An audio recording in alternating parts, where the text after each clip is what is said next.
Terima kasih, Kak Admin. Izin konfirmasi, apakah suara saya terdengar dengan jelas? Terdengar ya. Oke, selamat malam semuanya. Terima kasih sudah hadir di live sesi pada minggu kedua ini. Nah, buat teman-teman yang udah hadir tepat waktu, terima kasih ya. Mudah-mudahan kelas pada malam hari ini bisa bermanfaat untuk kita semua dalam mempersiapkan tes SKB CPNS maupun kemampuan teknis P3K. Nah, adapun jadwal kita pada malam hari ini yaitu tentang Nusantara Sehat dan juga Badan Kebijakan Pengembangan Kesehatan. Jadi buat teman-teman yang mungkin belum sempat cek foldernya, kalian bisa cek PowerPoint kelas, itu semuanya udah ada di folder kelas kita, jadi kalian bisa akses ya. Nah, buat teman-teman yang mungkin berhalangan untuk hadir penuh pada malam hari ini, kalian nanti bisa menyimak rekamannya setelah kelas, dan juga nanti akan ada kuis di akhir kelas seperti biasa. Dan terima kasih buat teman-teman di kelompok hari ini ya, di topik tentang Nusantara Sehat ini sudah mengirimkan kuisnya, dan nanti kita bisa kerjakan bersama-sama di grup setelah kelas berakhir. Oke, mungkin sebelum kita mulai sesi kelasnya, dari teman-teman yang hadir pada malam hari ini, siapa tahu dari kalian ada pertanyaan mungkin terkait sesi kelas kita di minggu lalu, maupun hal-hal di luar materi kelas yang ingin ditanyakan. Aku tunggu sekitar 1 menit, 2 menit untuk kita flashback, atau mungkin teman-teman ada yang ingin didiskusikan, dipersilahkan.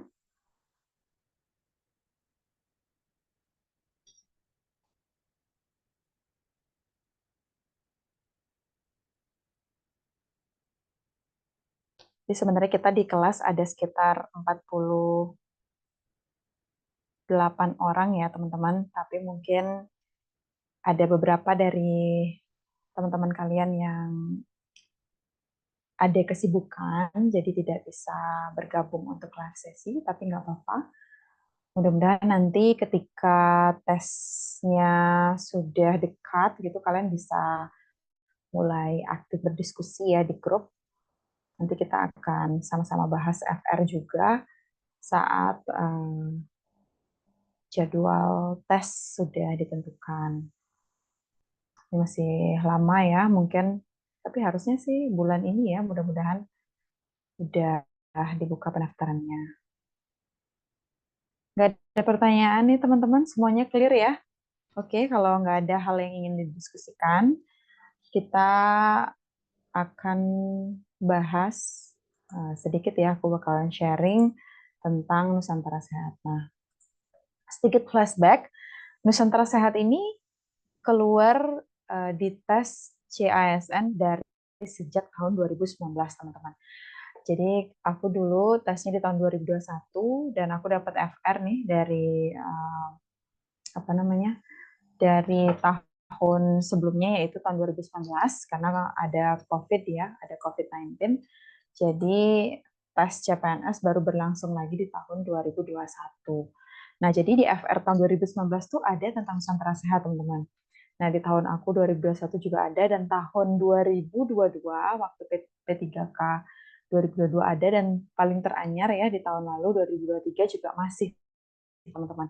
Jadi sepertinya memang ini salah satu program unggulan dari Kementerian Kesehatan ya, di mana mengirimkan para tenaga kesehatan ke beberapa puskesmas maupun rumah sakit dan juga dinas kesehatan, tapi paling banyak puskesmas ya, untuk melaksanakan tugas kesehatan ya selama 2 tahun. Tergantung ininya apa jenisnya. Jadi hari ini kita akan bahas lebih lanjut. Mungkin teman-teman udah pada pernah dengar ya tentang program Nusantara Sehat. Memang di tahun ini program ini tidak dilanjutkan kembali, tetapi masih sangat relevan ya untuk kita pelajari terkait persiapan tes di tahun ini. Mungkin kalau tahun depan kemungkinan besar tidak kelihatan ya tentang Nusantara Sehat, tapi ini adalah salah satu program unggulan, sehingga wajib kita pelajari. Kalau misalnya Badan Kebijakan Pembangunan Kesehatan itu dulu disebut sebagai Badan Penelitian dan Pengembangan Kesehatan, jadi ada penelitiannya. Namun sejak tahun 2023 itu berubah jadi tidak ada penelitiannya karena ada Badan Riset Nasional atau BRIN ya teman-teman, Badan Riset dan Inovasi Nasional. Jadi nanti kita akan bahas setelah Nusantara Sehat sedikit tentang BKPK dan juga kita akan latihan soal beberapa melalui quizbot dan juga live sesi ya. Jadi ada pun hal-hal ya teman-teman yang kita bahas, yaitu pertama pastinya mengenai pengertian Nusantara Sehat ya. Jadi kalau misalnya ada topik bahasan itu teman-teman wajib ya untuk sedikit tidaknya membaca mengenai pengertiannya, karena ya sesederhana itu teman-teman. Kadang soal dari tes CASN itu mengenai pengertian dari topik tertentu. Kemudian tujuan dari NS ya, kemudian sasarannya, hak dan kewajiban peserta. Nah, kenapa di sini ada Pemda? Karena biasanya sebelum Kementerian Kesehatan itu mengirimkan tenaga kesehatannya ke wilayah tertentu, itu biasanya kawasan 3T, teman-teman. Jadi wilayah terpencil ya, pesisir, itu biasanya pedalaman. Itu biasanya Kementerian Kesehatan pasti sudah berkomunikasi kepada Pemdanya. Jadi istilahnya seperti KKN ya. Jadi sebelum KKN pasti kita komunikasi dulu dengan pihak desanya. Jadi ini sama konsepnya. Jadi pengirim tenaga kesehatan, nanti kalau misalnya kalian udah berada di lokasi penempatan, itu biasanya sudah beralih tanggung jawabnya itu kepada Pemda tempat kalian ditempatkan gitu, ditugaskan. Kemudian ada juga pemantauan, evaluasi dan juga pelaporan. Inilah topik yang akan kita bahas pada malam hari ini. Kalau misalnya kalian udah cek di folder kelas, itu ada peraturan Kementerian Kesehatan yang mengatur mengenai Nusantara Sehat, teman-teman. Jadi itu peraturan nomor 33 tahun 2018. Nah, jadi bayangkan ya. Jadi ini diterbitkan tahun 2018, tetapi tes CASN Administrator Kesehatan di tahun 2018 itu belum ada mengenai Nusantara Sehat. Jadi baru start mulai ada di 2019. Mungkin akan sama teman-temannya case-nya ketika Undang-Undang Kesehatan itu dikeluarkan tahun 2023, tapi soal mengenai Undang-Undang Kesehatan terbaru itu belum ada di tahun 2023, kemungkinan akan ada di tahun ini, teman-teman. Jadi begitu cara aku menganalisa kira-kira apa saja sih yang perlu dipelajari dari regulasi yang terbaru. Jadi seperti itu cara aku analisis di tahun 2021 ya teman-teman, pada saat persiapan tes seperti kalian. Jadi ketika menemui regulasi yang terbaru, apakah aku harus mempelajari terlalu dalam peraturan ini atau tidak? Gitu. Jadi kebetulan dari yang kita lihat ya FR tahun-tahun sebelumnya, dari modul udah pasti itu wajib ya. Cuman materi-materi tambahan itu biasanya dari peraturan-peraturan terbaru dari Kemenkes. Gitu. Jadi kalau misalnya diterbitkan di tahun yang sama saat kalian tes, kemungkinan tidak. Karena biasanya soal-soal akan disusun berdasarkan dari soal-soal di tahun-tahun sebelumnya. Mungkin akan diubah beberapa saja, dan jika ada regulasi terbaru, itu biasanya soalnya tidak akan banyak. Paling 5 atau 10 soal paling banyak. Gitu, teman-teman. Jadi itu kira-kira cara aku menganalisa ya, teman-teman. Untuk ininya gambaran cara belajarnya begitu. Jadi untuk sharing aja terkait peraturan. Ini maaf ya teman-teman kalau misalnya ada kresek-kresek sedikit untuk mic-nya. Kabarin aja kalau misalnya teman-teman merasa suara aku tiba-tiba hilang, PowerPoint-nya tiba-tiba tidak terlihat, atau suaranya kurang jelas, atau mungkin terlalu cepat gitu. Nanti kalian bisa chat di kolom chat atau bisa open mic langsung. Ya. Oke, kita lanjut. Nah, jadi teman-teman, Nusantara Sehat itu terdiri dari 2 penugasan khusus, teman-teman. Jadi hanya 2 penugasan khusus, yaitu berbasis tim, ya. Jadi kalian bertim ditugaskan di puskesmas tersebut. Nah, ada juga yang tenaga kesehatan individual. Nah, sejauh ini ya, teman-teman, lebih banyak pengiriman tenaga kesehatan itu berbasis tim ya. Sedangkan kalau yang berbasis kesehatan individual ini ya, tenaga kesehatan individu, itu biasanya jarang. Kadang ada saja ya apabila dikirim ke wilayah-wilayah bencana. Seperti sebelumnya ada tsunami di salah satu provinsi di Indonesia atau gempa, itu ada penugasan khusus individual ini, teman-teman. Tapi kalau misalnya ke daerah-daerah 3T, lebih dominan itu berbasis tim. Dan ini tuh ada seleksinya, teman-teman. Karena ditugaskan selama 2 tahun. Setelah 2 tahun, nanti kalian kembali lagi ke daerah masing-masing. Nah, jadi ini sejenis penugasan khusus kalian ditempatkan di suatu puskesmas tertentu. Jadi kalian istilahnya di sana bekerja seperti biasa selama 2 tahun, tetapi program kalian itu dipantau oleh Kementerian Kesehatan. Jadi kalian dibina, kemudian kalian dilatih ya, karena ada pelatihannya sebelum kalian dikirim, baru kemudian kalian dikirim ke wilayah penempatan, di sana kalian melaksanakan program yang sudah kalian rancang sebelumnya. Jadi istilahnya tuh kalian ada pembekalan gitu, teman-teman. Jadi biasanya ada pembekalan dulu di pusat ya, atau di Jakarta biasanya. Setelah kalian ikut seleksi, kalian lulus seleksi, ada pembekalan di pusat. Kalian akan apa aja yang kalian lakukan? Biasanya ada persiapan fisik dan mental, serta ada program ya, teman-teman. Jadi program ini kalau misalnya kalian dalam bentuk tim, itu program inilah yang nanti kalian akan bawa ke wilayah penempatan. Nah, makanya nanti akan ada pelaporan. Nah, biasanya yang kalian laporkan di situ adalah sejauh mana program udah kalian laksanakan. Apa-apa aja program kalian. Program ini tuh biasanya berbentuk tentatif, teman-teman.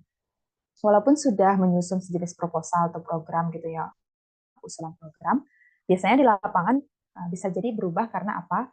Nanti kalian akan melaksanakan sejenis apa ya? Nanti akan kita pelajari di khusus tentang manajemen puskesmas.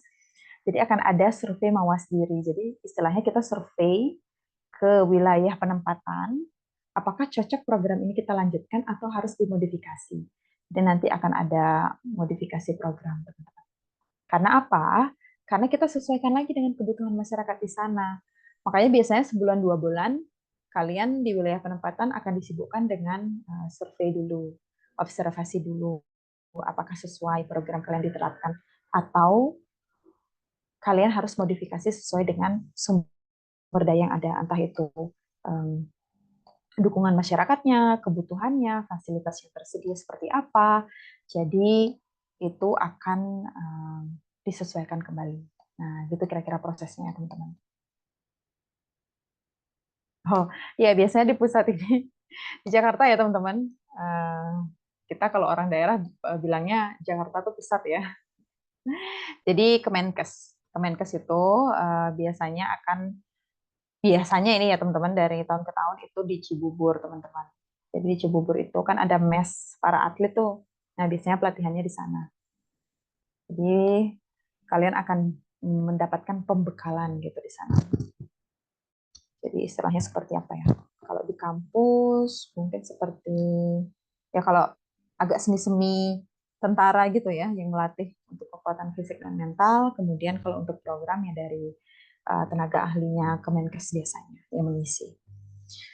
Kalau misalnya individu, ini udah dianggap mereka memiliki kompetensi tentang, biasanya dokter spesialis tertentu ya, dikirim ke puskesmas A misalnya di wilayah B, itu biasanya memang sangat dibutuhkan di sana, bersifat urgent, sehingga biasanya pembekalannya itu tidak seintens pembekalan untuk tim, teman-teman. Karena kan memang kalau misalnya tenaga individu ini dokter spesialis ya udah dianggap kompeten, jadi hanya diberikan pengarahan dan pembekalan singkat, kemudian dikirim langsung ke wilayah tertentu, gitu, teman-teman.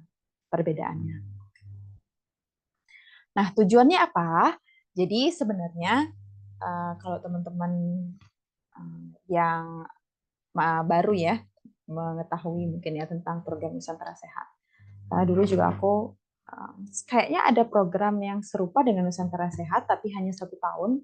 Itu program independen di luar Kementerian Kesehatan. Tapi aku agak lupa ya nama programnya apa. Cuman Nusantara Sehat ini sempat booming sebelum COVID, teman-teman. Jadi para fresh graduate itu biasanya tertarik untuk mengikuti program Nusantara Sehat karena hampir mirip dengan program Indonesia Mengajar. Nah, kalau Indonesia Mengajar mungkin umum ya, untuk semua program studi itu bisa melamar ya untuk ikutan mengabdi begitu ya selama 2 tahun. Kalau Nusantara Sehat itu khusus untuk tenaga kesehatan gitu. Dan tenaga kesehatannya pun spesifik, teman-teman. Tidak semua tenaga kesehatan itu bisa daftar program Nusantara Sehat. Jadi sesuai dengan kebutuhan. Yang paling sering itu biasanya dokter umum, dokter gigi, apoteker, kemudian tenaga kesmas, umum ya, kesmasnya itu dari berbagai background khusus ilmu, entah itu dari AKK, EPID, Promkes, Biostat, tuh boleh teman-teman. Nah, kemudian paling sering itu adalah tenaga apa namanya tuh yang laboratorium ya, karena memang kan di wilayah agak 3T itu ya penugasan khusus. Jadi memang hanya beberapa tenaga kesehatan tertentu gitu teman-teman. Emang paling sering perawat dan dokter ya. Kemudian kalau tujuannya sendiri ya teman-teman, itu untuk meningkatkan akses dan mutu pelayanan kesehatan. Jadi memang di beberapa pusat kesehatan masyarakat mungkin di wilayah tertentu itu tidak memiliki tenaga kesehatan yang cukup teman-teman. Dan kadang tenaga kesehatannya itu tidak terlatih seperti teman-teman yang ada di ibu kota misalnya. Karena apa? Kadang-kadang kasusnya pun ya teman-teman, kasus-kasus kesehatan yang ada ditemui di perkotaan itu biasanya lebih beragam daripada yang ditemui di pedesaan. Mungkin penyakitnya itu hampir mirip, tapi yang terlapor atau yang mencari pertolongan kesehatan itu tidak sebanyak yang ada di wilayah perkotaan. Sehingga harapannya ketika dikirim ya dengan penugasan khusus ini, teman-teman nakes kita di wilayah terpencil itu memiliki kompetensi yang sama begitu dengan tenaga kesehatan dari yang sudah diberikan pembekalan ini begitu. Misalnya cara menjahit yang benar gitu misalnya ya, atau sesederhana bagaimana tata cara pengaturan obat lasa, obat apa namanya yang memerlukan kewaspadaan tinggi ya, high alert kayak gitu-gitu. Jadi sesederhana itu bagaimana caranya mengarsipkan obat, pemusnahan obat seperti apa. Jadi seperti itulah kira-kira. Jadi nyambung ya teman-teman dengan ilmu administrator kesehatan karena sebagai adminkes pun nanti kalau kalian udah di level madya itu biasanya memberikan pembekalan kepada para nakes ini teman-teman, khususnya ya bagaimana tata cara perizinan ya, perizinan, kemudian tata cara untuk apa namanya kalau misalnya kalian ditempatkan di wilayah yang terpencil gitu ya, biasanya dokumen-dokumen ini tidak tertata dengan baik sehingga nanti bagaimana caranya mengarsipkan data atau dokumen di instansi tersebut gitu. Jadi itu yang paling sering sih teman-teman yang berdasarkan apa yang aku temukan di lapangan. Jadi lingkup ilmunya adminkes itu sebenarnya sangat nyambung dengan program atau tujuan program Nusantara Sehat. Maka dari itu, dari pertama diluncurkan, itu selalu kelihatan di tas CASN khusus untuk adminkes, teman-teman. Oke, selain itu tujuan khususnya itu ya pastinya untuk menjaga keberlangsungan pelayanan kesehatan, teman-teman. Kemudian menangani masalah kesehatan di daerah tertentu ya, yang sifatnya mungkin otonomi ya, jadi daerah satu dengan yang lainnya mungkin masalah kesehatan itu berbeda begitu. Kemudian meningkatkan retensi, jadi memang meningkatkan gimana ya cara tenaga kesehatan ini bisa melatih kemampuannya juga ya mentransfer ilmunya kepada teman-teman nakes kita di wilayah penempatan. Kemudian memenuhi kebutuhan seperti misalnya tidak adanya dokter spesialis atau nggak ada dokter umum biasanya teman-teman ya. Jadi itu akan dapat membantu sekali gitu. Kemudian menggerakkan pemberdayaan masyarakat ini. Kenapa ada poin menggerakkan pemberdayaan masyarakat? Karena ketika kita ditempatkan ya teman-teman di wilayah tertentu,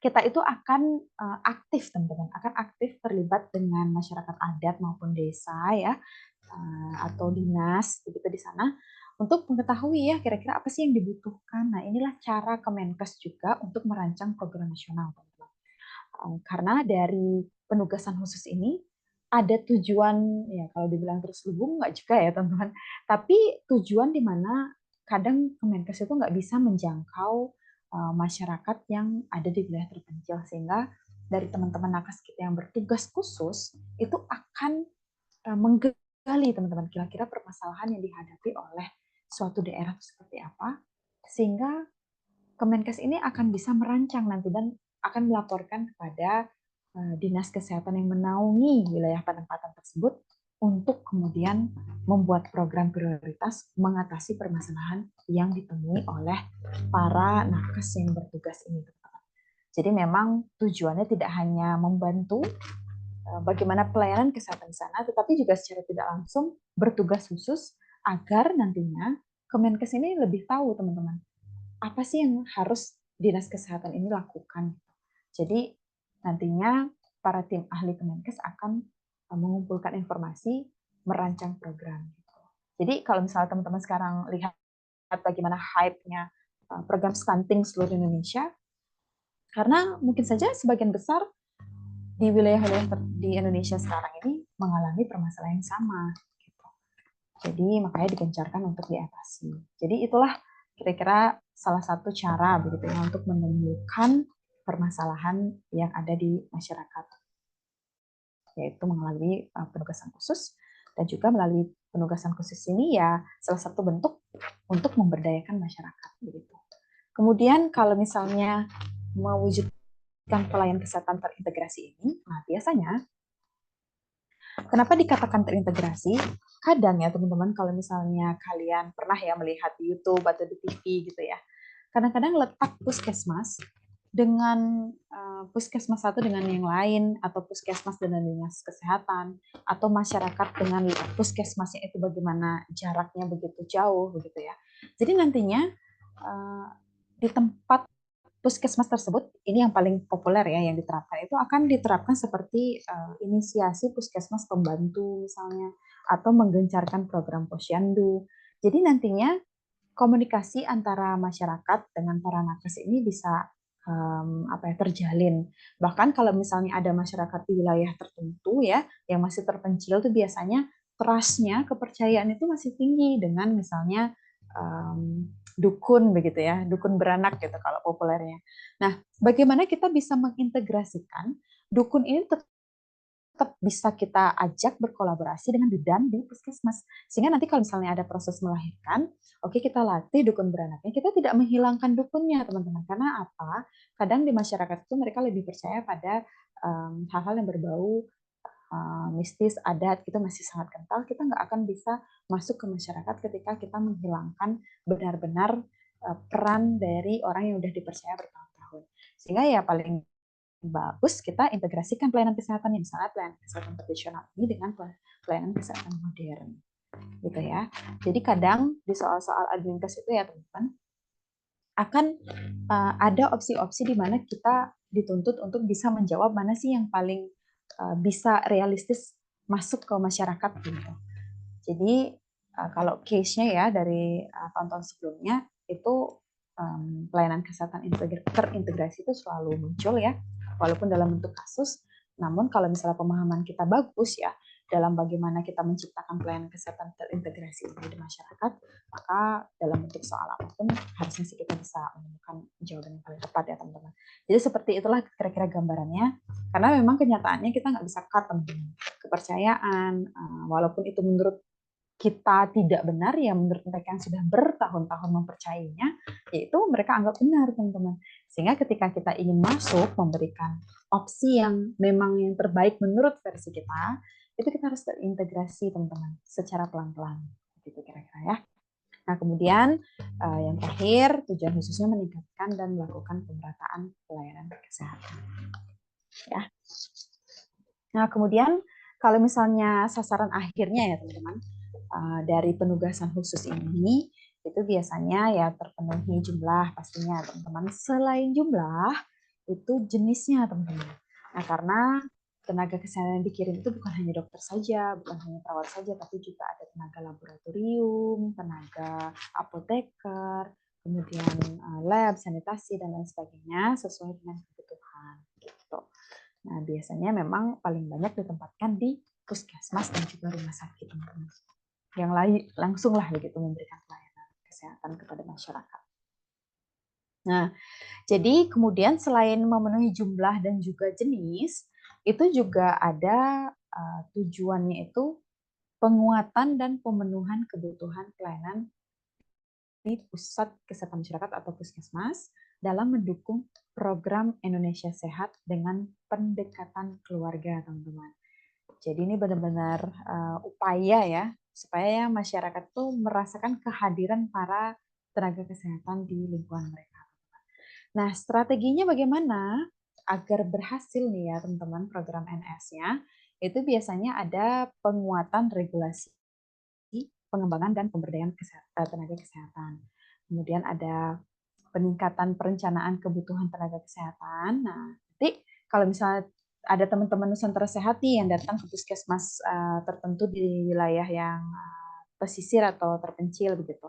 Oh, ternyata setelah tenaga kesehatannya ditambah, kemudian tenaga kesehatannya juga dapat dipercaya, kemudian kompeten, bisa melatih tenaga kesehatan yang udah bertugas di sana, masyarakat itu jadi lebih percaya, masyarakat itu jadi datang, sehingga nantinya Pemda itu bisa membuat kajian ya, urgensi adanya kebutuhan ini karena masyarakat ternyata memang lebih antusias untuk mencari pelayanan kesehatan ketika di pelayanan kesehatan itu lengkap misalnya tenaga kesehatannya gitu kira-kira. Yang awalnya ragu begitu untuk berobat karena misalnya lama menunggu atau misalnya obatnya terbatas segala macam. Jadi itu kajiannya jadi bisa dibuat teman-teman, kajiannya jadi bisa disusun. Jadi kalau misalnya pengalaman aku sebelumnya ya teman-teman, ada 1-2 orang teman yang mengikuti program Nusantara Sehat ini, mereka itu cukup membawa pengaruh dalam mempengaruhi Pemda ini ya untuk dia lebih aware gitu ya, lebih sadar bahwa memang puskesmas ini kekurangan tenaga loh dan harus dicari tenaganya, sehingga akhirnya muncullah suatu kajian kebutuhan tenaga kesehatan yang nantinya bisa diusulkan ke pusat. Nanti pusat menyetujui, dibukalah lowongan atau dibukalah formasi untuk PNS di daerah tersebut gitu. Jadi kalau nggak ada kajian ini, biasanya dari pihak DKD-nya nggak akan bisa mengeluarkan formasi gitu. Jadi banyak sekali keuntungan-keuntungan dari implementasi penugasan khusus ini, teman-teman. Jadi strategi-strategi inilah yang bisa membuat berhasil si NS ini. Gitu. Kemudian peningkatan pendayagunaan nakes serta pembinaan dan pengawasan mutu tenaga kesehatan. Oke, kita lanjut. Nah, kalau misalnya perbedaannya teman-teman ya antara penugasan khusus tenaga kesehatan berbasis tim dengan individu itu dari jumlahnya ya teman-teman. Kalau individu ya pasti sendiri. Kalau tim itu biasanya ya paling sedikit ya 5 tenaga kesehatan atau 5 jenis tenaga kesehatan yang paling sedikit. Jadi biasanya dipilih dari background dokter, dokter gigi, perawat, bidan ya, lab, terapis gigi dan mulut, gizi, counseling ya, kesmas dan juga farmasi. Jadi inilah biasanya tenaga kesehatan yang dikirim ke wilayah penempatan daerah 3T untuk Nusantara Sehat. Selama berapa tahun? 2 tahun. Nah, kalau misalnya dari teman-teman nih yang di grup ini, apakah ada yang pernah ikut Nusantara Sehat? Kalau saran aku, kalau misalnya kalian pernah ikut Nusantara Sehat, mending lamar formasi Kemenkes, teman-teman, karena kalian ada jalur khususnya nanti.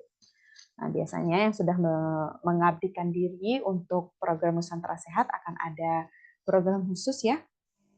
Sertifikatnya itu bernilai, teman-teman. Jadi makanya kalian harus hati-hati juga nih kalau misalnya kalian ada daftar Kemenkes nih ya, formasi Kementerian Kesehatan, entah itu dari jalur P3K atau CPNS, karena ini rawan kalian ditumplu oleh orang-orang yang memiliki sertifikat Nusantara Sehat ini, teman-teman, karena mereka ada special point yang membuat mungkin mereka akan lebih tinggi poinnya dari kalian, walaupun pada saat tes kalian lebih tinggi nilainya. Karena aku nggak tahu pasti ya berapa skornya, itu berubah-ubah teman-teman ya. tahun lalu masih dipakai ya teman-teman sertifikat nakes untuk Nusantara Sehat ini. Karena di sini ada tenaga kesehatan masyarakat juga ya. Dan bahkan tenaga dokter pun ada yang melamar adminkes di angkatan aku ya, sampai saat ini kita masih berteman. Saat ini dia ditempatkan di Kemenkes, itu ada 2 orang yang dari background dokter, mereka nyari adminkes karena mereka pernah, yang satunya pernah Nusantara Sehat teman-teman. Jadi dia walaupun skornya kecil waktu itu, tapi karena dia punya sertifikat NS, jadi bisa lolos gitu. Jadi ini buat teman-teman yang mau melamar Kemenkes, itu lebih cermat lagi memilih formasinya, mau ditempatkan di mana. Kemudian kalau misalnya perbedaannya dengan tenaga khusus kesehatan individual, ya, kalau tadi yang tim kan 2 tahun nih teman-teman. Kalau misalnya tenaga khusus kesehatan individu, itu masa penempatan pertama kalinya ya teman-teman, itu 2 tahun, tapi yang kedua kalinya itu cuma 1 tahun teman-teman. Nah, jadi kalau misalnya individu dia bisa berangkat lagi, misalnya berangkat nih 1 tahun, 2 tahun, tiba-tiba dia dibutuhkan lagi nih. Nah, dia dibutuhkan lagi selama 1 tahun saja, gitu. Nggak bisa 2 tahun lagi gitu. Kalau misalnya dalam bentuk tim, apakah kalian bisa lamar lagi dalam bentuk tim? Nggak bisa ya teman-teman. Kalau misalnya kalian tim nih, berangkat misalnya 2 tahun, terus kalian pengen berangkat lagi, harus melamar di formasi atau di penugasan khusus tenaga kesehatan individu gitu. Jadi itu perbedaannya ya, selain kalau tim kan berbanyak, kalau individu ya sendiri teman-teman ya. Penempatan juga 2 tahun pertama, kemudian berangkat berikutnya cuma 1 tahun saja pertama. Itu aja sih perbedaannya teman-teman, nggak terlalu sulit untuk mengingatnya ya. Nah, perbedaannya juga dari segi umur sih nanti kita bahas. Nah, kalau misalnya lokasi itu memang kriterianya ya teman-teman, ada ya kawasan perkotaan, tapi jarang sekali aku dengar ya ditempatkan di wilayah perkotaan. Jadi lebih banyak itu di dalam perdesaan, kemudian terpencil, sangat terpencil, tertinggal, perbatasan, kepulauan, pesisir gitu biasanya ya. Nah, kalau misalnya peserta penugasan khusus tenaga kesehatan individual yang sudah menyelesaikan masa baktinya itu dapat mendaftar kembali ya. Kayak yang tadi aku jelaskan sebelumnya, pertamanya 2 tahun, berangkat lagi hanya 1 tahun saja. Gitu teman-teman. Jadi biasanya memang diprioritaskan kalau udah pengalaman mengabdi di NS, pengen lamar NS lagi, biasanya lebih diprioritaskan. Nah, hak peserta apa aja? Nah, kalau hak-haknya ini itu kelihatan di tes aku dulu teman-teman di tahun 2021. Ini mungkin buat teman-teman yang CPNS ya, di jalur CPNS. Kalau misalnya di jalur P3K dari FR tahun sebelumnya, itu yang kelihatan adalah umurnya, kemudian syaratnya, perbedaan tim dan individu. Itu aja teman-teman. Kalau misalnya kalian baca FR-nya, itu lebih banyak memang di syarat-syaratnya ya. Misalnya umur berapa batasannya, kemudian perbedaan tim dengan individu berapa tahun, kemudian peraturan atau regulasi yang mengatur itu nomor berapa, yang kayak gitu aja teman-teman. Tapi di tes aku dulu itu ada yang kelihatan mengenai hak peserta dari penugasan khusus dari Nusantara Sehat gitu, apa aja gitu, kecuali gitu kalau nggak salah ya dulu. Jadi mencari kecualinya mana. Jadi ya harus dibaca-baca ya teman-teman. Pastinya kalau hak ya lebih kepada seperti memperoleh penghasilan ya. Itu seperti istilahnya kalian P3K tapi 2 tahun gitu kali ya. Kira-kira apa sistemnya ya, mirip gitu. Semuanya ditanggung ya teman-teman. Jadi penugasan ini juga ada cutinya ya, selama 12 hari kerja per tahun. Termasuk cuti bersama setelah bertugas paling sedikit selama 1 tahun. Jadi misalnya kalau kalian mau cuti gitu ya, kalian harus 1 tahun dulu, tahun kedua baru kalian bisa ngambil cuti 12 hari ini. Kalau misalnya baru 1 tahun, kalian nggak boleh cuti. Sama, nanti kalau kalian jadi CPNS maupun jadi CP3K, tahun pertama kalian nggak boleh cuti, teman-teman. Tahun kedua baru kalian boleh cuti. Gitu. Jadi dulu aku juga nggak bisa ambil cuti dari awal-awal ya, tahun pertama. Di tahun kedua baru bisa mulai menggunakan cutinya. Gitu. Kemudian biasanya itu memperoleh surat keterangan selesai masa penugasan peserta penugasan khusus dalam mendukung program Nusantara Sehat ini ya teman-teman diterbitkan oleh Dinas Kesehatan di daerah kabupaten atau kota. Nah, biasanya surat keterangan inilah yang nantinya kalian gunakan untuk mensubmit atau mengirimkan laporan akhir kalian, gitu teman-teman. Jadi inilah kira-kira hak-hak yang kalian terima ketika menjadi peserta Nusantara Sehat. Nah, selain hak, nih kewajiban lebih banyak ya.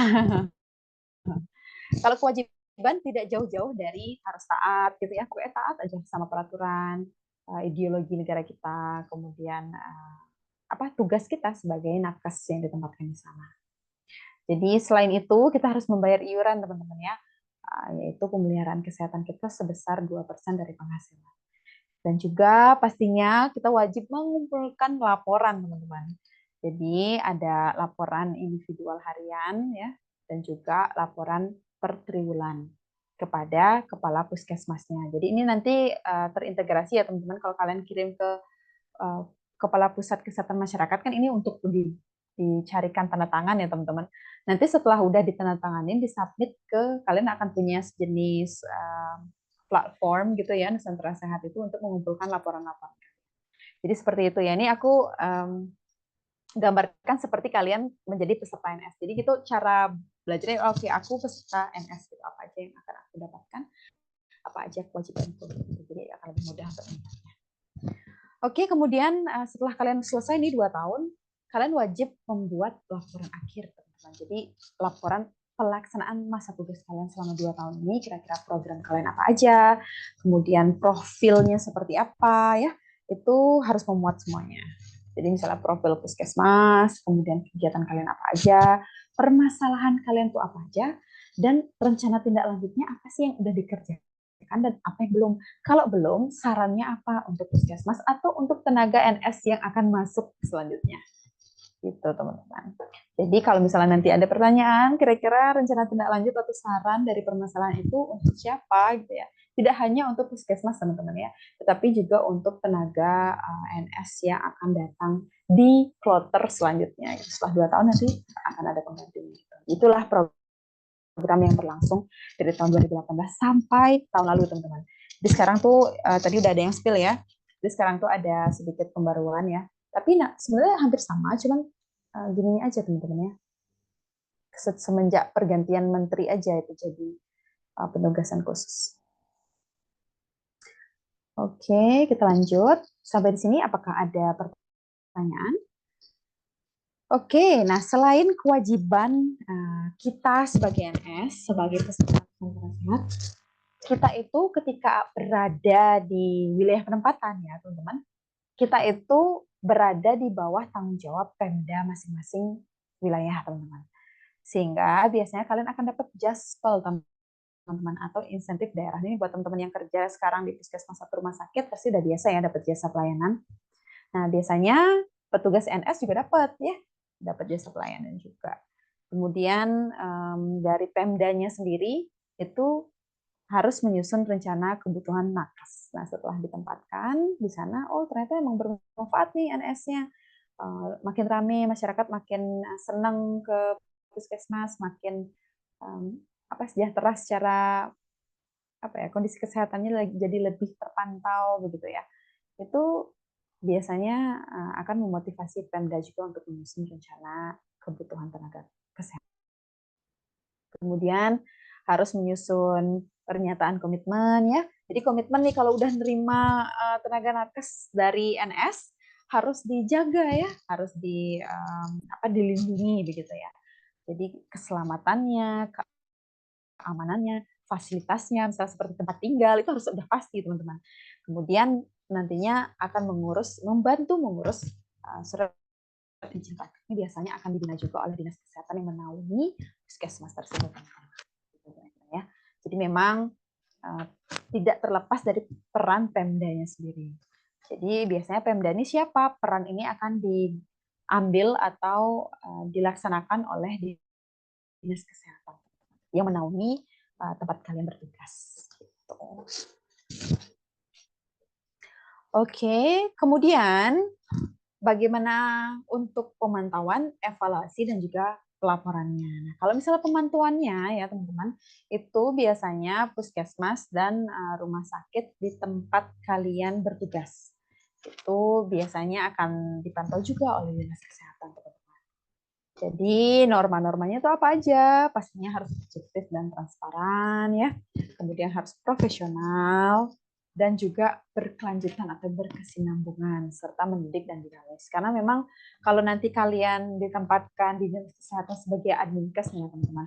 Kemudian kebetulan ya kalian ada di bidang yang menaungi puskesmas ya untuk monef programnya. Nah, nanti kalian juga akan monef bagaimana Nusantara Sehat atau petugas dari NS ini melaksanakan programnya di lapangan, teman-teman. Apakah benar-benar berpengaruh buat masyarakat? Nah, kalau bisa berpengaruh dan juga menunjukkan perubahan yang signifikan, biasanya dinas kesehatan itu akan mengadopsi teman-teman programnya untuk dijadikan program dari dinas kesehatan itu. Itu artinya petugas NS ini cukup berhasil. Nah, kemudian kalau prinsip-prinsipnya itu pastinya harus ada koordinasi, integrasi, sinkron, dan juga kerjasama. Gitu ya. Sebenarnya mungkin terkesan, kadang kalau misalnya dulu ya dari pengalaman aku belajar, ini kayaknya semuanya prioritas banget. Mungkin nggak sih di lapangan diterapkan seperti ini? Jarang ya teman-teman, kalau misalnya jujur ya, kalau misalnya di lapangan itu jarang sekali kita menemukan suatu proses mulai dari perencanaan, pelaksanaan sampai pemantauan itu sedetail apa yang sudah kita pelajari secara teori ya.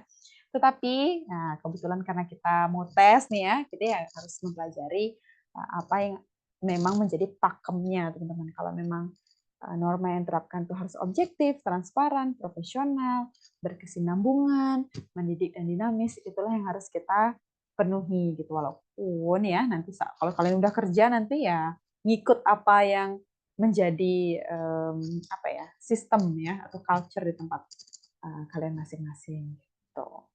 Ya, kalau misalnya nanya, Kak bener ya ini kelihatannya benar hafalan kayak gini. Beberapa soal seperti itu teman-teman. Jadi walaupun kadang mempermudah kalian dengan ada kata kecuali atau berikut ini yang bukan merupakan norma-norma pemantauan dalam penerapan atau implementasi program Nusantara Sehat gitu misalnya. Ya pilih aja yang nggak ada dalam norma-norma kan begitu. Tapi kalau misalnya kita belum sempat baca, belum sempat memahami ya, itu biasanya akan mengalami kesulitan gitu. Jadi habis ini kalian bisa review-review lagi ya materi-materi yang udah kami siapkan gitu. Untuk bekal aja teman-teman ya. Nah, kemudian kalau pelaporannya bagaimana? Nah, kalau misalnya teknis pelaporannya, itu petugas dari Nakes NS ini membuat laporan individu, kemudian disampaikan kepada kepala puskesmas atau pimpinan rumah sakit ya, kalau kalian ditempatkan di rumah sakit gitu. Jadi pelaksanaan kegiatannya itu per triwulan. Kemudian kepala puskesmas itu melaporkan pelaksanaan kegiatan itu setiap semester, teman-teman. Secara berjenjang kepada siapa? Kepada kepala dinas kesehatan ya. Kemudian kepala dinas kesehatan dengan tembusan menteri, teman-teman, melalui pembina wilayah berdasarkan laporan kegiatan triwulan dari peserta. Jadi istilahnya ketika kalian nih kasih ke kepala puskesmas kalian, kepala puskesmas kalian tuh kasih ke dinas kesehatan, ditembuskan ke menteri. Jadi dinas kesehatannya dapat, menteri kesehatan juga dapat gitu. Berdasarkan laporan kalian susun. Tapi kalau misalnya di platform NS yang dimiliki oleh peserta, kalian juga wajib untuk submit laporan, teman-teman. Jadi itu mungkin sebagai backup juga, istilahnya sebagai kalian simpan di platform, tapi alur dari pelaporannya itu berjenjang ya. Dari mulai kalian lapor ke kepala dari instansi kalian bertugas, entah itu puskesmas atau rumah sakit, kemudian udah nyampe nih ke kepala puskesmas kalian, nanti kepala puskesmas kalian menyampaikan ke kepala dinasnya, karena apa, puskesmas itu kan naungan dinas ya teman-teman. Nanti ditembuskan juga ya, kepala puskesmas ini menembuskan ke Menteri Kesehatan. Ya sama ya teman-teman, kalau rumah sakit juga sama ya, jadi kepada menteri dan ditembuskan kepala dinas. Perbedaannya kalau rumah sakit karena dia tidak dinaungi oleh dinas kesehatan, kan ada ya beberapa rumah sakit yang memang tipe rumah sakitnya tidak di bawah dinas kesehatan, itu laporannya ke menteri, tembusannya ke dinas, teman-teman. Itu perbedaannya. Kalau puskesmas dia ke dinas, tembusannya ke menteri. Kalau misalnya rumah sakit ke menteri, tembusannya yang ke dinas. Nah, yang gampangnya mengingat ya, kalau rumah sakit ini kan levelnya kayak big ya teman-teman, lebih besar gitu. Jadi tidak dinaungi oleh Dinkes ya, sehingga dia ngelapornya langsung ke menteri. Tembusannya ke dinas. Kalau puskesmas kalau lebih kecil harus ada dinas di atasnya, sehingga ya harus berjenjang gitu. Ya. Nah, kapan pelaporannya itu disampaikan? Nah, itu 1 bulan sebelum berakhirnya masa tugas, teman-teman. Jadi peserta dari Nakes NS ini membuat laporan individual akhirnya bagaimana kegiatannya itu. Jadi itu harus dilaporkan 1 bulan sebelum dia berakhir gitu. Karena kalau udah berakhir ya harus balik lagi ke daerah masing-masing gitu. Setelah kalian melaporkan, kalian tuh butuh surat keterangan kalian tuh selesai masa tugas, teman-teman. Jadi alasan kenapa harus lebih awal sebulan, karena nantinya kalian akan mendapatkan sejenis ya sertifikat gitu ya, sertifikat atau surat keterangan kalian sudah selesai bertugas di sana, sehingga nanti kalian bisa dilepas gitu. Ada pelepasannya untuk kalian balik ke daerah atau provinsi masing-masing gitu, teman-teman ya. Nah, apa aja yang harus dimuat dalam laporan secara rincinya ya, teman-teman? Sekurang-kurangnya itu harus memuat profil tempat penugasan. Ini biasanya profil rumah sakit, profil puskesmas gitu ya. Kemudian hasil dari kegiatan kalian, permasalahan, dan juga rencana tindak lanjut, teman-teman. Ini yang wajib ada. Kalau mau ada tambahan yang lain gitu, misalnya dasar hukum, kemudian kalian ingin membuat pemetaan masalah, kemudian ada rekomendasi, itu boleh teman-teman ya. Saran kesimpulan itu boleh, tapi minimal banget gitu ya. Minimal banget itu harus ada profil hasil kegiatan kalian atau program kalian seperti apa, masalah yang kalian temui selama kalian bertugas itu apa, kemudian rencana tindak lanjut untuk menangani permasalahan yang kalian temui kira-kira apa. Itu sebenarnya ini yang bermanfaat buat puskesmas, teman-teman. Jadi kira-kira apa aja sih yang harus dibenahi selanjutnya gitu. Karena cinlok sama Pak Desa, oh bisa jadi ya. Tapi bisa aja nggak balik, teman-teman, karena nggak kayak PNS atau P3K ya. Jadi kalau memang ini tuh sebenarnya artinya udah selesai penugasan. Jadi boleh balik, boleh enggak, teman-teman. Boleh aja kalau kalian mau bertugas di sana, tinggal di sana ya boleh. Tapi nanti artinya dalam hal penanggungannya, kewajiban dari Pemda dan juga kewajiban dari Kemenkes otomatis sudah berakhir ya. Boleh teman-teman ya. Kalau misalnya udah cinlok di sana tetap,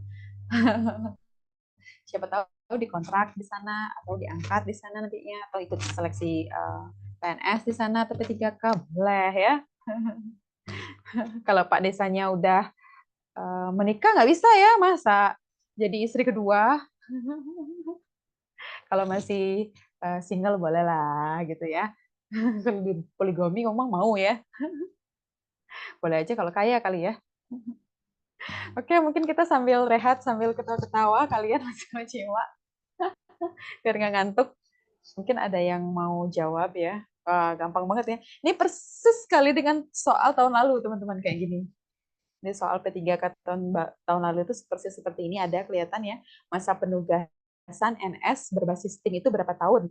Kalau misalnya berbasis individu nih, yang bingung teman-teman yang kemarin ya. Kalau yang berbasis individu, ingat ya, penempatan pertama kali itu 2 tahun. Kalau ulang di tahun selanjutnya, misalnya udah 2 tahun nih berakhir, tiba-tiba dia pengen berangkat nih, kerasan rasanya di sana, nggak mau move on gitu ya dari teman-teman di sana, atau nggak mau move on dari Pak Kepala Desanya gitu ya, mau bertugas kembali, ingat ya, hanya 1 tahun saja ya. Jadi yang pertama aja yang 2 tahun, yang keduanya baru 1 tahun. Kalau berbasis tim, nah, makasih ya teman-teman. Ini nih gampang ya teman-teman. Nah, kalau misalnya kalian menyimak ya 2 tahun teman-teman ya. Kalau individu aja yang berbeda. Berbedanya itu penempatan kedua kalinya. Ya. Oke. Mungkin ada yang ingin ditanyakan sebelum kita lanjut?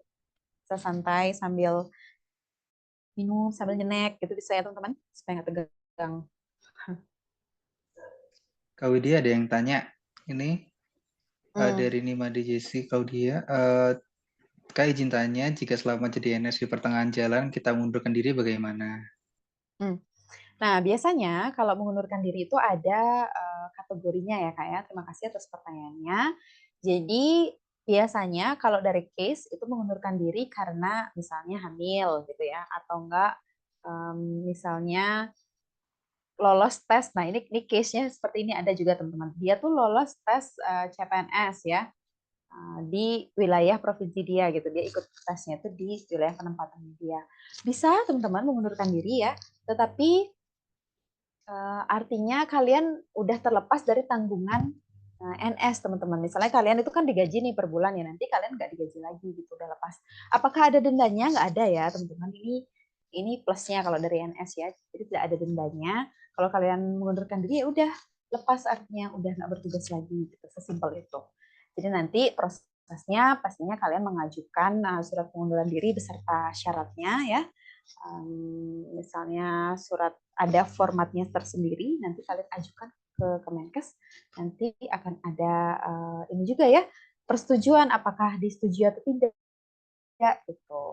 Kalau dari KIS teman aku ada ya teman-teman, dulu dia lulus tes barengan sama aku di tahun 2021 padahal sedang menjalankan program Nusantara Sehat.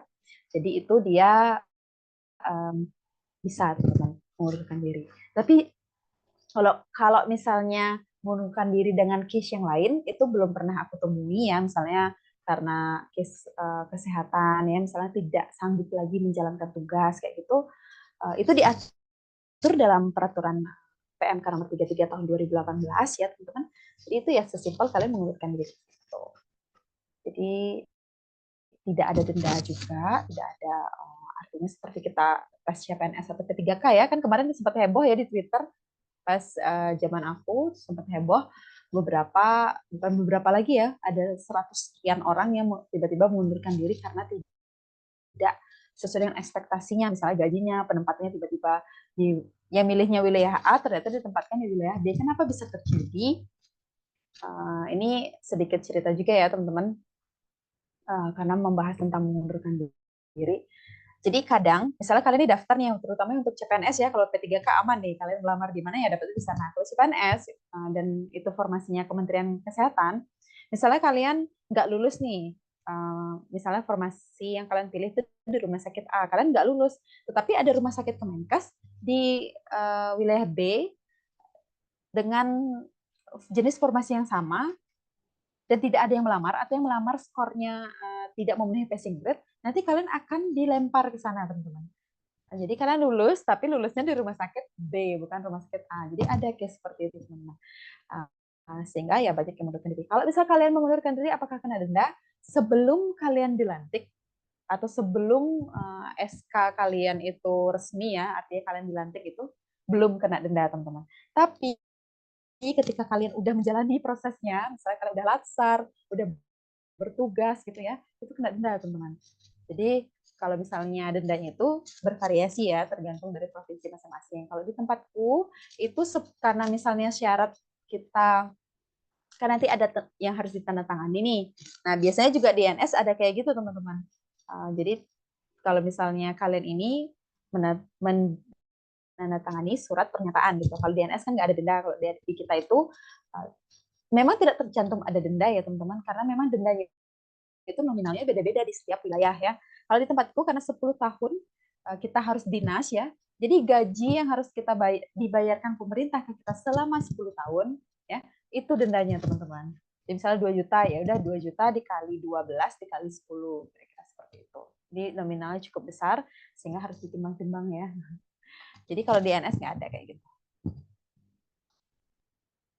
Oke, kita lanjut satu lagi soalnya.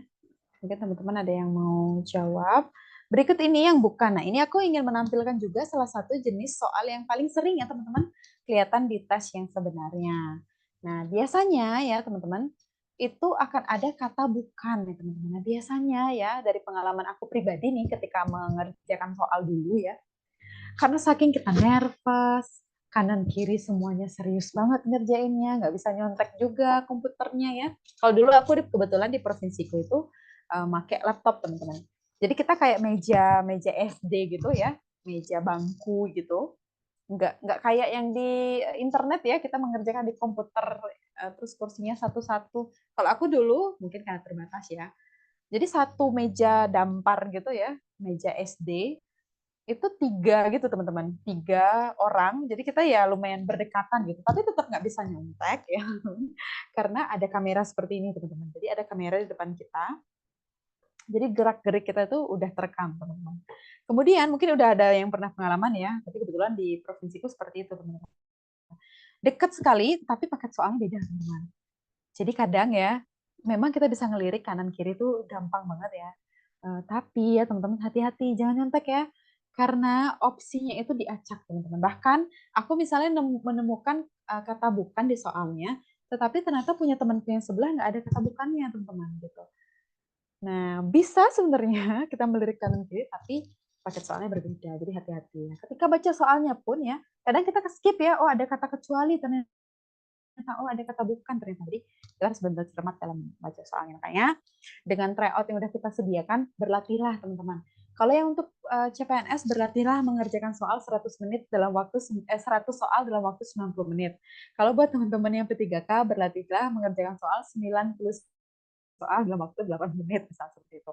Jadi kurang dari 1 menit lah satu soal gitu ya. Atau enggak ada soal yang gampang, ada soal yang sulit sekali. Kalau misalnya kalian merasa soal yang sulit sekali, skip aja ya teman-teman, jangan sampai itu membuat motivasi dan semangat kalian itu hilang ya untuk mengerjakan soal, padahal mungkin aja soal-soal selanjutnya jauh lebih gampang ya. Jadi kalian catat di kertas, kan dikasih nanti kayak kertas dan alat tulis gitu ya. Catat aja, oh nomor sekian aku masih ragu, nomor sekian aku masih ragu. Jadi nanti kalau ada sisa waktu kalian bisa balik lagi. Jangan sampai kalian menghabiskan waktu terlalu lama di soal yang sulit teman-teman. Jadi kalian bisa catat dulu, skip, langsung skip. Kalau nggak bisa langsung skip gitu.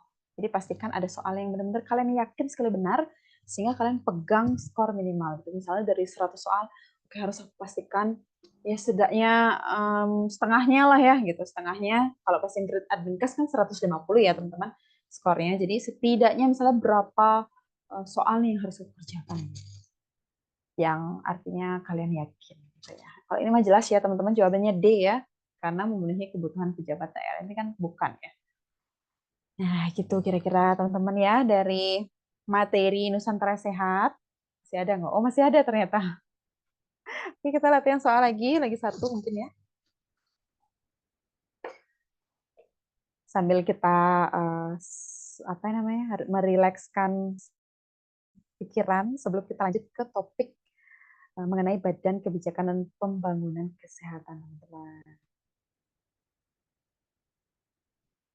Ini gampang ya, teman-teman. Ini persis juga kayak soal tahun lalu, teman-teman. Soal P3K tahun lalu.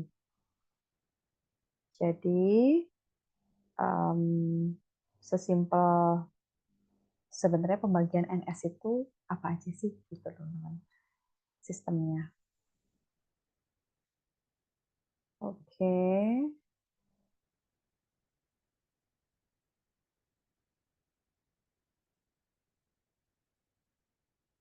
Tuh, udah ada testimoni nih. Ada yang keluar nih. Jadi, tahun lalu ya, teman-teman, cukup banyak tentang Nusantara Sehat ya. Kalau tahun aku di tahun 2021 tuh nggak terlalu, teman-teman. Ada, tapi kayaknya cuma satu dua gitu. Dan itu kayak kayak bonus aja gitu. Karena yang ditanya itu aku ingat banget, kalau misalnya yang berbasis individu berapa tahun, kemudian batas umur. Oh ya, aku batas umur nggak ada bahas ya di sini di PowerPoint. Nanti kalian bisa cek lagi di peraturan nomor 33 tahun 2018.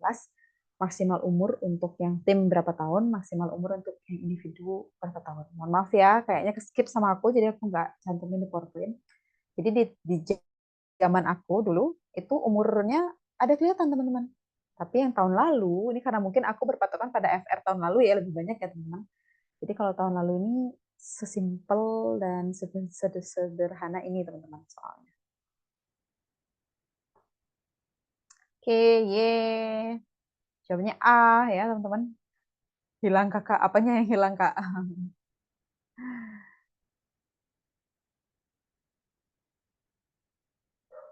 Apakah PowerPoint-nya menghilang? Oh, ada satu soal lagi nih teman-teman. Itu soal aku teman-teman di tahun 2021. Jadi periode pertama kali Nusantara Sehat itu tahun 2015 ya teman-teman, pertama kali tim itu ditempatkan ya teman-teman.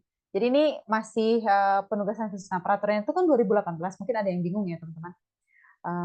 Peraturannya itu 2018, kenapa tim Nusantara Sehat itu berangkatnya 2015? Nah, ada yang notice nggak? Karena teman-teman ya, sebelumnya udah diatur ya, tapi tidak secara gencar begitu ya programnya. Jadi ada peraturan sebelum PMK nomor 33 tahun 2018 itu ada peraturan lama. Namun timnya ini tidak terbuka seleksinya seperti halnya di tahun 2018 teman-teman. Jadi tim Nusantara Sehat di tahun 2015 ini lebih apa ya? Lebih mengkhusus lah gitu, tidak dibuka secara umum seleksinya. Nah, kalau kalian cari di internet mungkin udah ketemu ya teman-teman, sebanyak 142 orang. Jadi Nusantara Sehat itu pertama kali itu 20 puskesmas pada bulan Mei 2015, periode 2 552 di 100 puskesmas pada bulan Desember 2015. Tapi ini nggak ada sih teman-teman ya, ini nggak ada tahun lalu. Cuman aku flashback ke soalku dulu aja yang 2021. Oke. Wah, ada lagi nih teman-teman. Banyak latihan soal kita ya. Karena tahun lalu banyak sekali teman-teman tentang Nusantara Sehat ya. Jadi memang sih aku nggak bisa memastikan juga kalau tahun ini akan lebih banyak di mana ya soalnya. Tapi yang jelas tentang akreditasi rumah sakit, manajemen puskesmas, itu yang selalu banyak ya, sama kerangka acuan. Nanti ya teman-teman, ini sedikit ya sebelum kita selesai bahas Nusantara Sehat. Kebetulan sekali ya, uh, ini menghibur diri juga sebenarnya. Bulan ini kan aku ada di dinas luar ya teman-teman. Mohon maaf sekali, nanti di hari Rabu dan juga Jumat aku nggak bisa ngisi kelas di minggu ini, tetapi kita akan pindah ke bulan Juli. Nah, itu kebetulan adalah topik yang sering sekali paling banyak teman-temannya di tes adminkes, yaitu mengenai laporan dan juga kerangka acuan. Nanti akan kita bahas lebih deep lagi di awal bulan Juli ya, tentang laporan dan juga kerangka acuan. Oke, terima kasih teman-teman ya. Jadi yang bukan teman-teman ya, yang bukan, ingat ya, yang bukan merupakan prinsip-prinsip pemantauan pelaksanaan program Nusantara Sehat. Kadang mungkin teman-teman yang udah pernah tes nih pasti relate sekali. Aduh Kak, kemarin aku dapat soal tuh jawabannya tuh mirip-mirip dan benar semua. Nah, karena ada tipe-tipe soal seperti ini teman-teman. Mana nih yang bukan? Karena semuanya bagus-bagus nih gitu. Jadi ini aku menampilkan aja salah satu jenis soal yang akan kalian hadapi. Ketika kalian akan menemui, aduh A, B, C, D, dan E semuanya bagus nih, yang mana yang paling tepat? Karena memang itu tipe soal hafalan, teman-teman. Jadi kadang ya ada soal-soal seperti itu, di mana kalian dituntut memang benar-benar hafal apa aja sih yang menjadi bagian di dalamnya. Nah, itu nanti acuannya itu adalah FR. Jadi kalian harus tunggu FR di tahun ini, baru nanti kalian bisa fokuskan kira-kira harus menghafal yang mana. Nah, sekarang untuk mengenal-mengenal saja dulu ya. Oke, itulah kira-kira ya teman-teman topik mengenai Nusantara Sehat. Nah, saran aku karena ini dari tahun ke tahun selalu ada, tapi nanti kan kita mengacu pada FR juga ya teman-teman. Tapi buat teman-teman yang nanti jadwal tesnya duluan ya teman-teman dari teman-teman yang lain, jangan bersedih karena kalian berada di posisi yang sama. Jadi seluruh Indonesia yang kalian ajak saingan adalah orang-orang yang belum dapat FR sama sekali. Artinya mereka-mereka yang baru dapat FR di tahun-tahun sebelumnya saja. Sehingga ya sama-sama yang biasanya dari tahun ke tahun orang-orang yang tes di minggu-minggu pertama, misalnya kan tesnya itu bisa berlangsung sebulan ya teman-teman, 4 minggu. Biasanya yang tes minggu pertama pasti nilainya kecil-kecil teman-teman. Nah, nanti kalau udah tes di minggu keempat bisa besar-besar teman-teman ya. Biasanya tinggi-tinggi skornya karena mereka udah dapat bocoran-bocoran FR dari teman-temannya.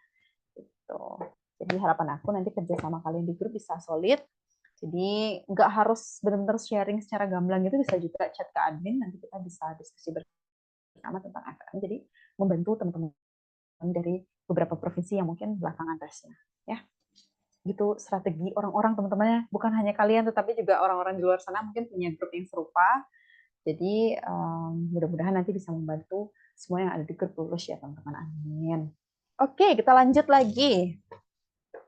Kita akan bahas tentang BKPK. BKPK itu apa sih? Kenapa sih kita sebagai seorang adminkes tuh harus tahu tentang BKPK ini? Nah, jadi BKPK itu adalah badan dari yang mengurusi teman-teman ya kebijakan pembangunan kesehatan. Jadi seluruh kebijakan-kebijakan yang ada di Indonesia ini ya teman-teman, itu diurusi, dinaungi oleh BKPK teman-teman.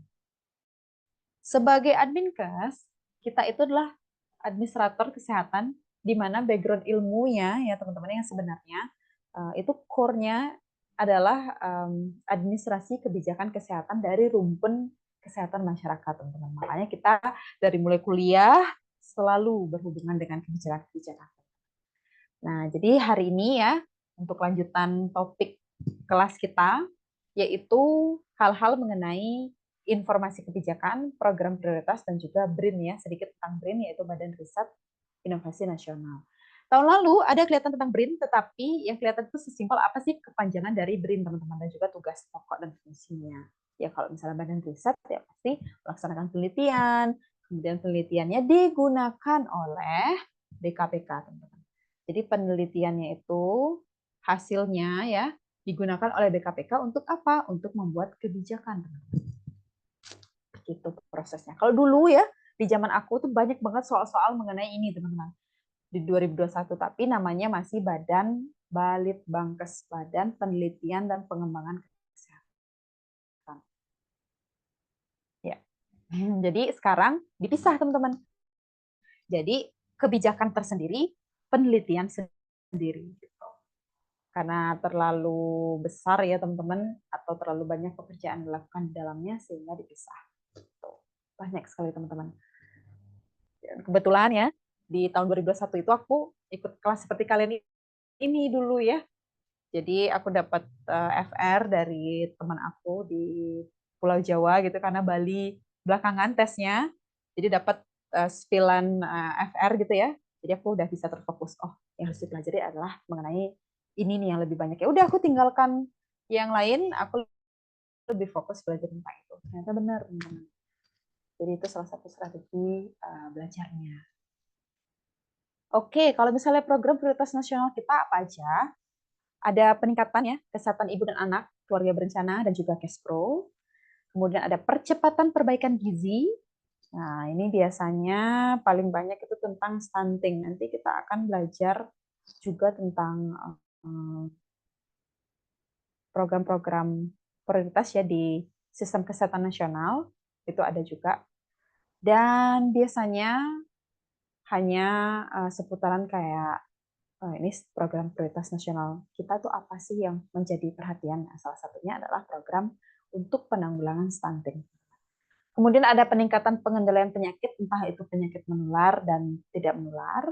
Kemudian ada sistem kesehatan ya. Ini aku mohon maaf ya teman-teman, aku lupa juga POM ini apa ya. Kemudian ada gerakan masyarakat hidup sehat ya, Bermas. Kemudian pada stunting terdapat dua hal yang menjadi fokus intervensi. Di sini aku tambahkan sesuai dengan FR di tahun sebelumnya ya teman-teman. Jadi stunting itu ada dua hal yang menjadi fokus teman-teman. Jadi intervensi spesifik pada ibu sejak remaja. Jadi ini buat anak-anak muda ya. Jadi calon-calon ibu dengan memberikan tablet tambah darah teman-teman. Jadi ini prioritasnya sekarang. Memberikan tablet tambah darah itu biasanya ke SMP, SMA gitu ya. Dan juga prioritasnya kepada anak-anak, teman-teman. Jadi anak usia 6 sampai 24 bulan dengan memberikan protein hewani melalui pembuatan atau mengajarkan ibunya membuat MPASI, teman-teman. Jadi dua hal ini yang menjadi fokus Kementerian Kesehatan, teman-teman, dalam program prioritas nasional untuk penanganan intervensi atau penanggulangan stunting. Ya, jadi remaja dikasih tablet tambah darah, anaknya dikasih MPASI, tapi MPASI-nya itu diajarkan, gitu. Ibunya diajarkan caranya membuat MPASI dari protein hewani. Gitu. Nah ini kira-kira gambaran apa ya detailnya begitu ya mengenai transformasi atau perubahan BKPK, teman-teman. Jadi yang awalnya Balitbangkes ya, Badan Penelitian dan Pengembangan Kesehatan menjadi Badan Kebijakan Pembangunan Kesehatan. Nah, jadi beginilah alurnya kira-kira ya. kemudian arah kebijakan atau strategi nasional kita itu kemana sih teman-teman? Nah, sebagai seorang calon adminkes nih harus tahu teman-teman, rencana jangka panjang, menengah, dan pendeknya kita ya di Indonesia. Jadi, adapun RPJMN ya. Nah, jadi RPJMN ini selama 5 tahun ini kita ngapain teman-teman? Jadi rencana jangka menengah kita ya, rencana pembangunan jangka menengah kita itu adalah meningkatkan akses dan mutu pelayanan kesehatan menuju cakupan kesehatan semesta, teman-teman. Dengan penekanan pada penguatan sistem pelayanan kesehatan dasar, dengan mendorong peningkatan upaya promotif dan juga preventif, didukung oleh inovasi dan pemanfaatan teknologi. Ini jangka menengah, teman-teman ya. Ingat ya, jangka menengah itu 5 tahun. Kalau jangka panjang 20 tahun, jangka pendek setahun, teman-teman ya. 1 sampai 4 tahun, tapi biasanya setahun gitu, sampai 5 tahun. Nah, kira-kira dirinci ya, arah kebijakan kita seperti apa? Ini ada 5, teman-teman ya. Jadi ada 5 hal yang dikerjakan oleh pemerintah kita. Tidak jauh-jauh dari kesehatan KIA, Kespro, kemudian meningkatkan kompetensi tenaga kesehatan melalui diklat biasanya, teman-teman. Diklat. Nah, kemudian daya saing farmasi dan alkes. Ini biasanya sekarang menggunakan TKDN. Jadi penggunaan produk ya dalam negeri. Kemudian tata kelola pembiayaan kesehatan dan penelitian serta menuju smart ASN. Sekarang ASN ini banyak sekali peraturan-peraturan yang harus diikuti ya teman-teman untuk mengatur supaya kita lebih disiplin. Nah, kemudian arah kebijakan, kalau tadi kan arah kebijakan secara nasional teman-teman ya, secara umumnya. Nah, kalau misalnya arah kebijakan Kementerian Kesehatan dengan transformasi ya dari Balitbangkes ke BKPK itu ada perubahan renstra atau rencana strategis teman-teman. Maaf ya aku pakai istilah-istilah terbiasa juga teman-teman. Jadi rencana strategis itu ada perubahan juga teman-teman. Jadi penekanannya itu lebih ke primary healthcare, maka sekarang puskesmas agak sedikit lebih sibuk dari yang sebelum-sebelumnya ya, karena sekarang banyak sekali program-program yang apa ya, harapannya itu bottom up teman-teman. Jadi dari mulai puskesmas ya itu gencar gitu. Jadi mulai, karena memang fokusnya kan promotif dan preventif, jadi dari mulai pencegahan itu harus mulai digencarkan. Kemudian penyediaan pelayanan kesehatan primer, sistem ketahanan kesehatan yang tangguh, SDM yang kompeten, adanya pembiayaan kesehatan yang efektif, karena sekarang puskesmas bisa kerjasama dengan pihak yang ketiga ya teman-teman, misalnya NGO, kemudian perusahaan, gitu bisa sekarang ya lebih digencarkan. Jadi itu udah ada mekanismenya untuk pertanggungjawaban seperti apa itu setiap daerah itu udah punya ya. Kemudian harus didukung dengan inovasi. Maka sekarang ya teman-teman, salah satu syarat untuk kalian bisa naik jabatan buat orang-orang yang CPNS ya, itu kalau kalian bisa punya inovasi, cepat naiknya teman-teman. Tapi kalau kalian lempeng-lempeng aja ya ngikut ya, setiap 4 tahun naiknya, sama kayak struktural. Karena memang pemanfaatan teknologi dan inovasi itu lebih digencarkan. Itu kira-kira perubahan Renstra Balitbangkes ke BKPK. Nah, jadi pengaruhnya apa terhadap indikator kinerja program? Nah, kalau misalnya indikator kinerja program itu biasanya diatur sesuai dengan bidang-bidangnya. Jadi kalau di BKPK itu teman-teman, BKPK itu sejenis badan teman-teman. Jadi sejenis apa ya namanya, yang mengurusi KB itu sejenis memang instansi teman-teman ya, bukan hanya di bawah Kemenkes gitu ya teman-teman. Tetapi ini adalah badan terpisah di mana dia mengurusi sendiri, tetapi nanti digunakan untuk programnya Kemenkes seperti itu teman-teman. Jadi memang sejenis badan independen begitu. Di dalamnya ada lagi sub-subnya teman-teman. Jadi ada program pelayanan kesehatan dan DJKN, ada program pendidikan pembangunan kesehatan, dan juga program dukungan manajemen.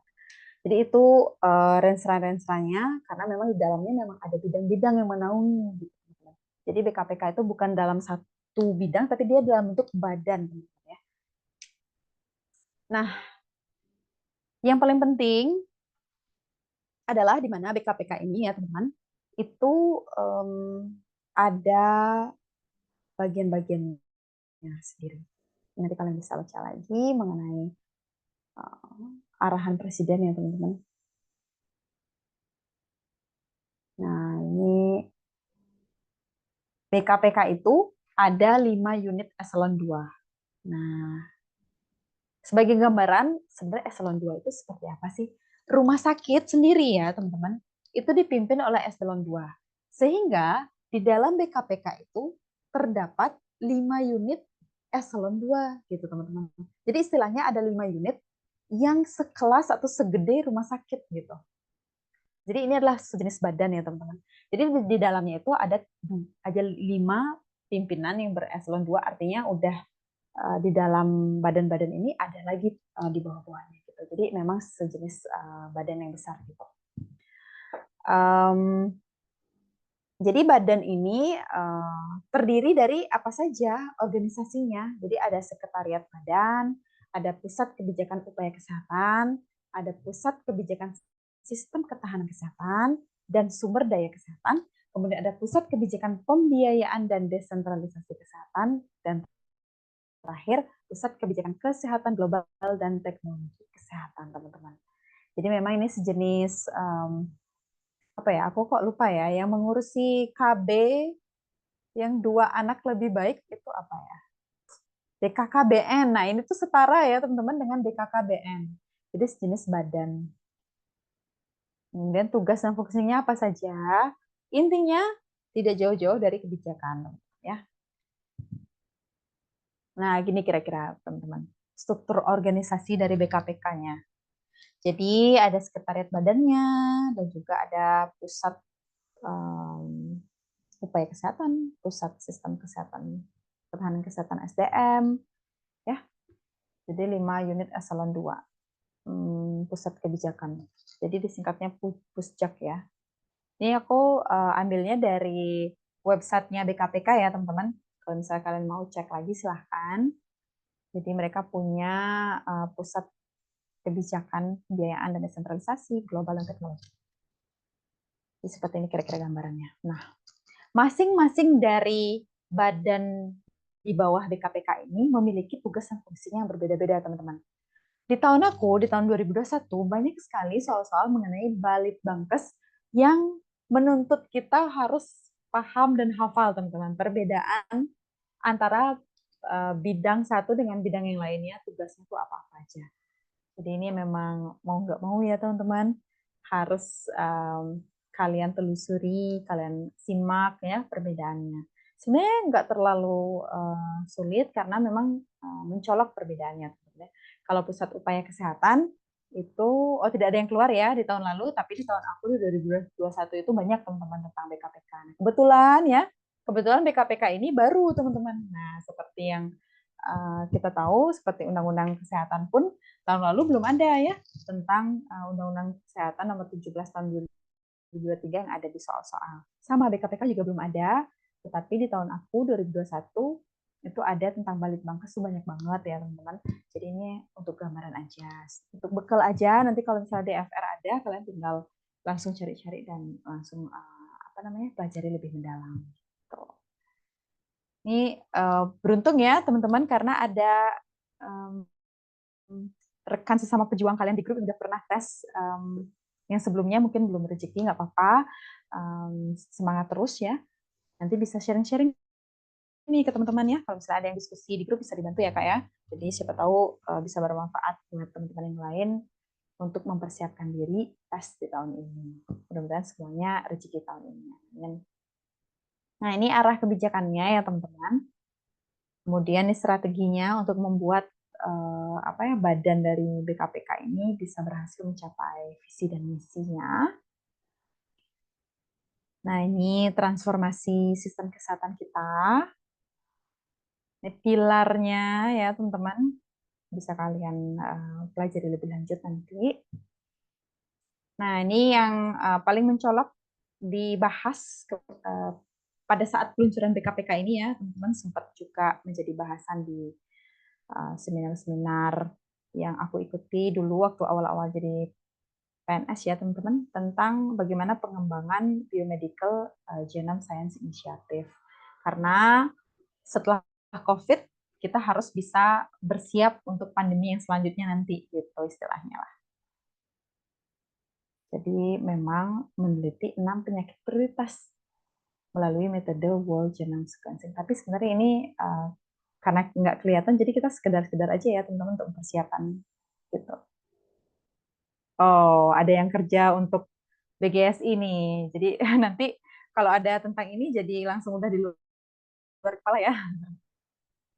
Jadi ini kalau di Bali terpusatnya di Rumah Sakit Sanglah teman-teman atau Prof Murah. Jadi ini sejenis bagaimana kita bisa memanfaatkan teknologi ketika ada bakteri atau virus yang baru itu bisa langsung ditanggulangi gitu, nggak sampai menyebar seperti COVID gitu istilahnya ya teman-teman. Singkatnya seperti itu. Jadi pengembangan teknologi pokoknya gimana caranya nggak boleh lagi ada pandemi gitu. Jadi sedikit aja ada outbreak, kita harus sudah bisa intervensi nih. Misalnya bikin vaksinnya sendiri kalau bisa, atau enggak kita cegah dengan memberikan vaksin yang lain yang sekiranya mirip perlakuannya dengan bakteri atau virus yang serupa gitu kira-kira ya. Jadi adminkes walaupun kita mengurus administrasi kita juga harus tahu tentang ini ya teman-teman, karena ini terkait program prioritas kita ya. Gitu. Ini 7 penyakit prioritasnya apa saja ya? Kanker. Makanya di Bali sekarang ada penanganan kanker dengan teknologi nuklir, teman-teman. Itu salah satu juga, teman-teman ya, program dari Science Initiative ini. Gitu. Nah, ini beberapa aplikasi yang kelihatan tahun lalu cuman ini, teman-teman, Energy Digis. Ini bisa kalian cek-cek ya, apa sih itu Regalkes, apa sih itu Fornas Binfar, misalnya kayak gitu-gitu. Ya. Nah, sedikit tentang BRIN. Kalau misalnya yang dibahas tentang BRIN sih memang dia apa ya, meliputi beberapa badan yang mengurusi penelitian dulu. Nah, kalau kalian pernah dengar LIPI ya, Lembaga Ilmu Pengetahuan Indonesia, Badan Pengkajian dan Penerapan Teknologi. Nah, itu semuanya ya, semua badan-badan yang mengurusi penelitian dulu, itu semuanya sudah dilebur jadi satu, menjadi unit kerja di dalam naungan BRIN, teman-teman, atau Badan Riset Inovasi Nasional. Jadi, makanya sekarang udah nggak lagi kita mendengar ya LIPI, Batan atau Lapan gitu secara mandiri ya, secara berdiri sendiri secara independen, tetapi semuanya dinaungi oleh BRIN atau Badan Riset dan Inovasi Nasional. Ini tugas dan fungsinya lebih banyak melakukan penelitian-penelitian dan riset-riset yang nantinya digunakan untuk mengembangkan kebijakan. Intinya seperti itu. Lebih lengkapnya nanti kalian bisa pelajari kembali. Ini sedikit pelatihan soal arah kebijakan kita, kecuali yang mana nih teman-teman. Habis ini kita wis ya. Oh ya, untuk perubahan jadwal ya teman-teman. Untuk perubahan jadwal itu udah dibantu kakak admin untuk mengatur kembali. Kalian bisa cek di folder kelas ya. Jadi kita akan belajar Juli ya, Juli minggu pertama. Itu pertemuan terakhir kita. Kalau misalnya nanti ada perubahan lagi, pasti akan infokan kembali. Ya. Jangan lupa juga ya teman-teman, setelah kalian belajar tentang adminkes nih ya, kalau buat yang jalur CPNS, jangan lupa untuk belajar SKD, ya, kemampuan dasar. Kemudian yang buat P3K, jangan lupa juga untuk belajar mengenai kemampuan manajerial, sosiokultural, dan juga wawancara. Jadi biar seimbang lah. Misalnya 1 minggu 3 kali belajar adminkes, 2 kali belajar PKD atau teknis gitu misalnya. Ya, dicicil teman-teman ya. Biar nggak bebelan. Bebelan itu apa ya bahasa Indonesia? Nggak menumpuk gitu ya. Jadi kalian istilahnya nggak kaget gitu nanti kalau pelajarannya banyak gitu ya. Biar nggak kalah sama fresh graduate nih. yang masih fresh graduate biasanya lebih ini, tapi belum tentu juga ya teman-teman. Yang fresh graduate juga belum tentu mempelajari ini waktu kuliahnya ya. Oke, terima kasih teman-teman.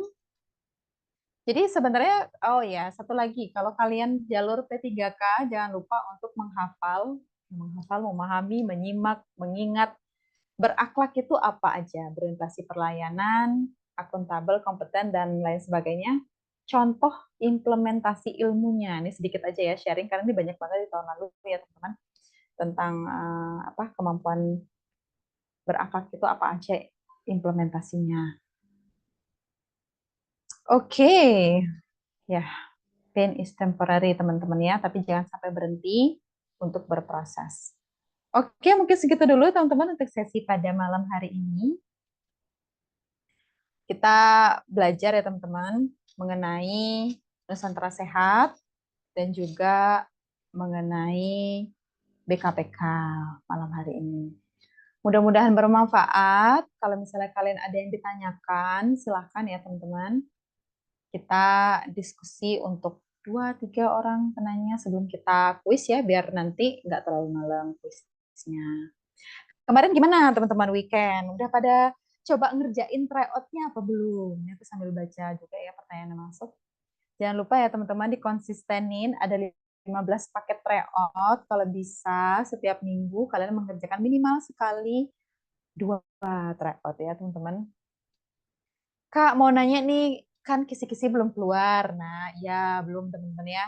Kalaupun keluar, aku yakin, yakinnya teman-teman ya, pasti cuma itu-itu aja teman-teman ya. Karena pengalaman aku ngikutin kisi-kisi di tahun 2018. Aku kan tesnya 2021 nih. Nah, aku tuh udah menelusuri nih teman-teman kisi-kisi resmi ya. Kisi-kisi resmi dari tahun 2018, 2019 waktu itu ya. Oh, ternyata sama aja secara umum dan bahkan banyak banget di luar kisi-kisi resmi yang kelihatan. Kayak misalnya tahun lalu itu nggak ada teman-teman yang menyatakan bahwa dalam kisi-kisi itu ya mungkin secara eksplisit kali ya teman-teman nggak terlalu jelas gitu. Ya banyak sekali soal-soal di luar kisi-kisi resmi. Mungkin karena pemahaman ya. Nah, apakah kami yang les tahap pertama dapat Zoom penggabungan yang les tahap kedua nanti? Nah, nanti yang diterapkan sama sistem kelas tantu itu walaupun nanti ada batch kedua, batch ketiga gitu ya seperti tahun lalu, nanti akan ada pembahasan FR kalian digabung teman-teman dalam satu Zoom. Jadi nanti kita akan bedah FR-nya bersama-sama. Ya, kalau batch pertama ini kebetulan belum ada yang formasinya sama ya. Jadi ini kalian dari formasi, maksudnya dari provinsi atau kabupaten yang berbeda nih. Kalian nggak ada yang sama nih ya teman-teman. Mungkin aja nanti di batch 2 ada yang sama. Kayak tahun lalu ada nih yang sama. Tapi kebetulan yang dicari nggak cuma satu orang. Nah, mudah-mudahan nanti kalian tidak keberatan untuk kita sama-sama bedah FR-nya dengan batch selanjutnya gitu, teman-teman ya. Jadi nanti kita akan bahas bareng-bareng. Kalaupun aku nggak terlalu memahami gitu, kita bisa saling sharing. Misalnya kayak tahun lalu, karena aku memang nggak terlalu berkecimpung di dunia kefarmasian ya teman-teman. Jadi saling sharing ya. Ada teman kita yang kebetulan seorang apoteker tahun lalu, jadi bisa sharing ya.